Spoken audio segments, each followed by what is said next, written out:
I think of all the biographies I've ever done, I've come out of the Lennon one amazed at how complex we as people could be. Absolutely, and it doesn't diminish your admiration for him at all, but every quality that you think you knew John Lennon possessed is kind of contradicted by another one.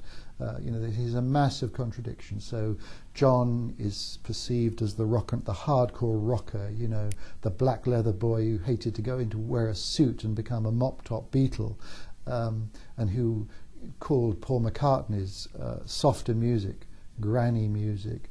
John loved that granny music. John loved Bing Crosby and the crooners of the 1950s. John had a totally soft centre. John could write a Paul song just as well as Paul could, as Paul could write a John song just as well as John could. They were interchangeable as characters. They had a marvellous sort of symbiotic power with one another. But again, it's not what the world remembers of John.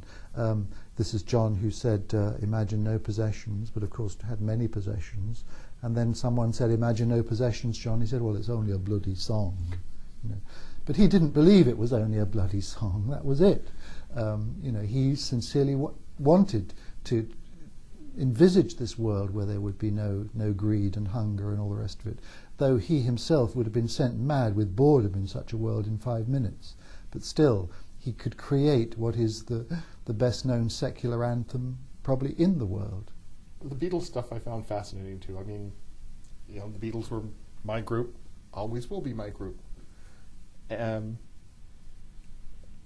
some of the stuff was astonishing. Like, of all the Beatles, the one that he would turn to for reassurance and a check on whether or not this was a good piece of music was Ringo. I hit that and I was just like, what? This is the guy who, played chess during recording sessions because he sometimes wasn't good enough a drummer, according to George Martin, and was, but Ringo is sort of a touchstone, not just professionally, but kind of personally too. He liked to keep Ringo of all of them the closest to him. He really felt after the breakup of the Beatles that, like a sort of parent, what was going to happen to the child after the divorce, about Ringo, because obviously Ringo's talent was rather minor. But he did have some talent, and of course he was in himself, he was important to the Beatles, and he was always important because he was, in those days, perhaps not so much now, very sort of sunny-natured and sweet, and John felt that he was honest. And John sort of valued honesty. He felt it was a bit of real Liverpool, and who didn't sort of employ artifice in the way that perhaps even the other two Beatles did.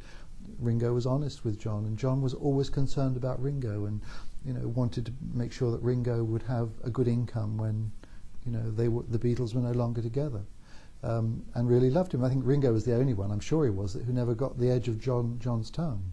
The other two did. Ringo never did.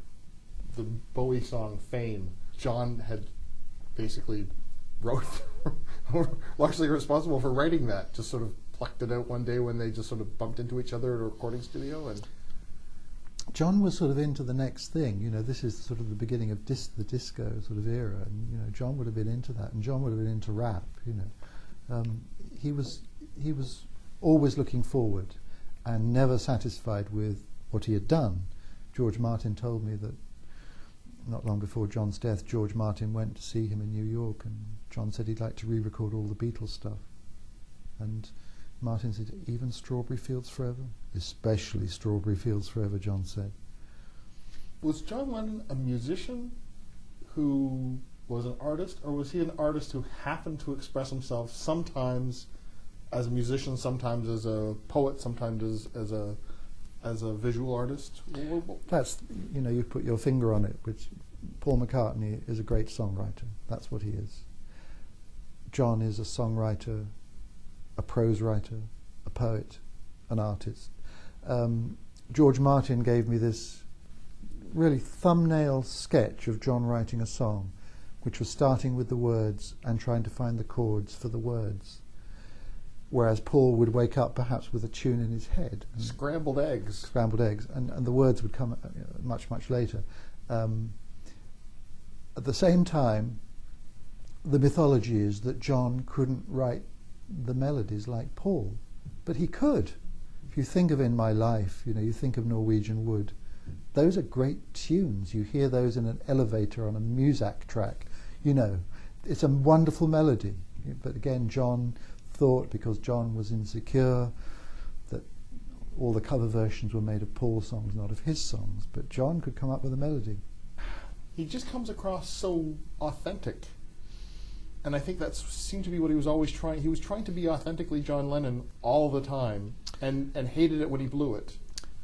He was trying to tell the truth as he saw it. Now, the truth for him could vary from minute to minute, minute to minute, second to second. But he never dissembled. He